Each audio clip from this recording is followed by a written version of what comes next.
scan to unlock SOVI and ace your tests. Linear scaling changes your data values, but some statistics stay exactly the same regardless of units. Let us solve this tricky problem in 60 seconds flat. When we convert pounds to kilograms, we multiply every data point by a constant factor of 0.45. This scales the mean, median, and spread by that same constant.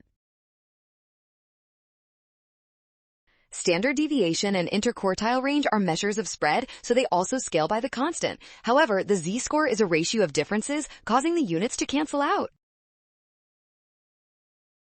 Because the units in the numerator and denominator of the z-score formula are identical, the conversion factor cancels out. Thus, the z-score remains unchanged by the unit conversion process.